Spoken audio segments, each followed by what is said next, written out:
ఏదైనా అభివృద్ధి కార్యక్రమాలు కావాలి, మనకు రోడ్డు లేవంటారు, గ్రామ పంచాయతీలు కావాలంటారు, సీసీ రోడ్లు కావాలంటారు, అది కావాలి ఇది కావాలంటే మరి మనకు ఇందిరమ్మ ఇల్లు ఇస్తారు. కేసీఆర్ డబుల్ బెడ్రూమ్ ఇస్తా అనుకుంటా అక్కడనే ముచ్చి ఆ ఇల్లు మొత్తం ఖరాబ్ అయిపోయింది. తుప్పు పట్టిన ఇల్లు. ఎవరికైనా ఇల్లు ఇచ్చిందా? ఇచ్చిందా?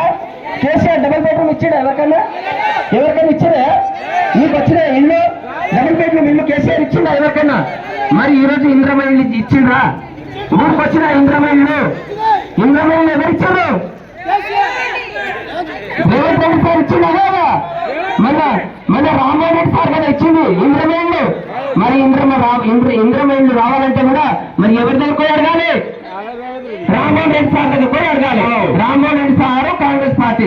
మరి ఏది కావాలన్నా ఏది చేయాలన్నా కాంగ్రెస్ పార్టీతో సాధ్యమవుతుంది. మనకి ఇల్లు కావాలన్నా కాంగ్రెస్ పార్టీతో సాధ్యమవుతుంది. అలా కాదని చెప్పేసి మరి ఆ బీఆర్ఎస్ వాళ్ళకు వీళ్ళకు మీ ఓటు వేసారు అనుకోండి, మరి ఆ బీఆర్ఎస్ పుట్టకునే గెలిచిండే అనుకోండి, మరి ఇల్లు కావాలి మాకు ఇంద్రమ్మ ఇల్లు అంటే ఎవరికో అడుగుతాడు. ఓ అన్న గట్ల శంకరన్నా గట్లయితే ఏమైతే ఎరకరా ఇల్లమ్మ కాలం మొదలు ఏమన్నా నడుస్తుందా? ఇది కూడా గట్లనే గట్ల అవుతుందా? అందుకని మన ఓటును వృధా చేసుకోవద్దు అనమాట. మరి ఎవరికి వేసుకున్నాం ఓటు? మన మోతే జనార్దన్ అన్నకి వేసుకోవాలి. అవునా? మన మోతే జనార్దన్ అన్న వేసుకుంటేనే మనకు అభివృద్ధి జరుగుతుంది. మోతే జనార్దన్ అన్న కత్తెర గుర్తుకు ఓటు వేస్తేనే మనకు నీళ్లు వస్తాయి, నిధులు వస్తాయి, ఇంద్రమ్మ ఇళ్ళు వస్తాయి, మరి రోడ్లు వస్తాయి. ఏది కావాలన్నా కానీ ఈరోజు కాంగ్రెస్ పార్టీ పైన కాంగ్రెస్ పార్టీ ఉంది, కింద కాంగ్రెస్ పార్టీ ఉంది. కాంగ్రెస్ పార్టీతోనే సాధ్యమవుతుంది. కాంగ్రెస్ పార్టీ కాకుండా మరి వేరే ఎవరికో ఓటు వేసారనుకోండి గంగపాలు అయినట్టే మన అభివృద్ధి కాస్త ముందుకు వెళ్తున్న బుక్లాపూర్ కాస్త వెనక్కి వెళ్ళిపోతా ఉంటది. కాబట్టి మన కత్తెర గుర్తుకు జనార్దన్ అన్నకు ఓటు వేసి భారీ మెజార్టీతో గెలిపించుకుంటే ఈ రోజు మన బుడ్లాపూర్ అభివృద్ధి చెందుతుంది. మరి మన ఊరికి ఇంద్రమ్మ ఇల్లు వస్తాయి, మన ఊరికి నల్ల రోడ్డు చక్కగా వస్తుంది. మరి ఏది కావాలన్నా కానీ ఈ రోజు మన జనార్దన్ అన్నతో సాధ్యమవుతుంది, మన కాంగ్రెస్ పార్టీతో సాధ్యమవుతుంది. సరే మీరు అన్నట్టు వాళ్ళు ఎవరో వచ్చి ఏదో చెప్తారంట, మరి మా బీఆర్ఎస్ పార్టీకి ఓటు వేయండి మీకు అది చేస్తాం ఇది చేస్తామంటే నీ బీఆర్ఎస్ పార్టీకి ఓటు వేస్తే నువ్వు ఎవరికో అడుగుతావు. మరి నీకు ఇంద్రమ్మ ఎవరు ఇస్తారు? ఇస్తారా? ఎవరన్నా వాళ్ళకు ఇస్తారా?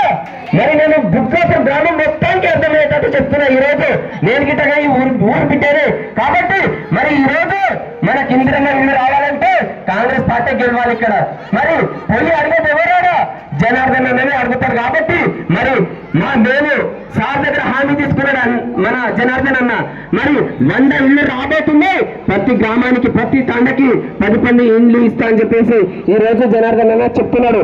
మరి జనార్దన్ అన్న 10 ఇల్లు నిరుపేదలకు మరి మన ఇల్లు లేని వాళ్ళకి ఇస్తా అంటున్నారు. మరి వాళ్ళు ఏమి ఇస్తారు? వాళ్ళు ఏమని ఇస్తారా? వాళ్ళతో అవుతారా? కాబట్టి దయచేసి ఈ ఓటును వృధా చేసుకోకుండా కత్తెర గుర్తుకు ఓటు వేసి జనార్దన్ అన్నది భారీ మెజార్టీతో గెలిపించుకుంటే మన బుడ్డాపూర్ అభివృద్ధి చెందుతుంది. కాబట్టి దయచేసి నమస్కారం చెప్తున్న గ్రామ ప్రజలందరూ వినాలి.